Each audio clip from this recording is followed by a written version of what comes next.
শেখ হাসিনাকে বাংলাদেশে ফেরত পাঠানোর প্রশ্নে যা বলল ভারত, এই শুনুন একটি খবর যুগান্তর চেপেছে। সেখানে বলা হচ্ছে, ছাত্র জনতার আন্দোলনের মুখে ভারতে পালিয়ে যান সাবেক প্রধানমন্ত্রী শেখ হাসিনা। তাকে বাংলাদেশে ফিরিয়ে দেওয়ার বিষয়ে মুখ খুলেছেন ভারতের পররাষ্ট্রমন্ত্রী ডক্টর এস জয়শঙ্কর। তিনি বলেন, এই বিষয়ে গণমাধ্যমের প্রতিবেদনের চাপে পড়ে নয়, কূটনৈতিক প্রক্রিয়ার মাধ্যমে বাংলাদেশ সরকারের সঙ্গে কার্যক্রম পরিচালনা করছে নয়াদিল্লি। মঙ্গলবার জার্মানির রাজধানী বার্লিনে এক সংবাদ সম্মেলনে বাংলাদেশের ক্ষমতাচ্যুত প্রধানমন্ত্রী শেখ হাসিনার প্রত্যার্পণ নিয়ে এক প্রশ্নের জবাবে ভারতের পররাষ্ট্রমন্ত্রী এই কথা বলেন। এই সময় জার্মান পররাষ্ট্রমন্ত্রী আনা লেনা বিয়ারকবক এই তথ্য জানান খবর দ্য ইকোনমিক টাইমসের। এস জয়শঙ্কর বলেন, আপনারা জানেন বাংলাদেশে সরকার পরিবর্তন হয়েছে। আমরা স্পষ্টতই সেই অন্তর্বর্তী সরকারের সঙ্গে যোগাযোগ রক্ষা করছি। আমরা কূটনৈতিক চ্যানেলের মাধ্যমে এটি করি। গণমাধ্যমে যে প্রতিবেদনগুলো প্রকাশিত হয় তার ভিত্তিতে করা জরুরি নয়, অর্থাৎ এই যোগাযোগ রক্ষা করা জরুরি নয়। এখন এটা খুবই টেকনিক্যাল একটা উত্তর দিয়েছে। এতে বোঝা যাচ্ছে যে শেখ হাসিনা ভারতে যে আছে এটা দিল্লির জন্য একটা অস্বস্তি, কিন্তু এটা আবার বাস্তবতা। তাকে গিলতেও পারছে না, উগড়াতেও পারছে না।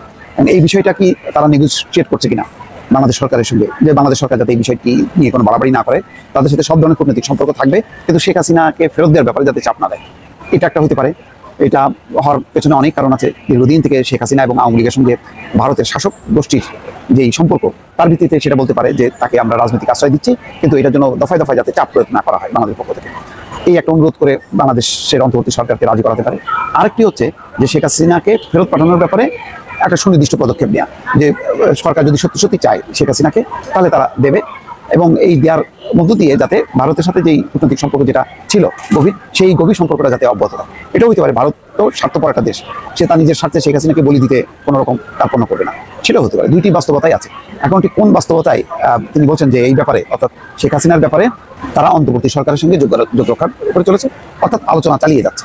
এখন এই আলোচনাগুলো সবসময় প্রকাশ্য হয় না, গণমাধ্যমে যেভাবে নানাভাবে বিশ্লেষণ হচ্ছে সেইভাবে তারা কাজটা করছে না। তারা তাদের কূটনৈতিক চ্যানেলে যেটা বাস্তবতা, যেটা মানে বাস্তবায়ন করলে ভারত এবং বাংলাদেশের দুই পক্ষের জন্যই সুবিধাজনক, লাভজনক, সেটাই তারা করবে। অর্থাৎ শুধুমাত্র মানে রাজনৈতিকভাবে এই বিষয়টিকে ফোকাস করা, গণমাধ্যমে যেভাবে খবরগুলো আসছে তার ভিত্তিতে বিষয়গুলো হচ্ছে না। এটাই এস জয়শঙ্কর এই কথাগুলো বলছে। তবে বার্লিনে তাকে এই প্রশ্নের উত্তর দিতে হচ্ছে। আমি এটা মজা পেলাম এই কারণে, বিশ্বের যেখানে যাবে না কেন সেখানে কিন্তু ভারতীয় কর্তৃপক্ষকে এই শেখ হাসিনা প্রশ্নে এই জবাব দিতে হবে। তার মানে হচ্ছে যতক্ষণ পর্যন্ত শেখ হাসিনা থাকবে ভারতে, ততক্ষণ পর্যন্ত ভারতকে এই বিষ হজম করতে হবে।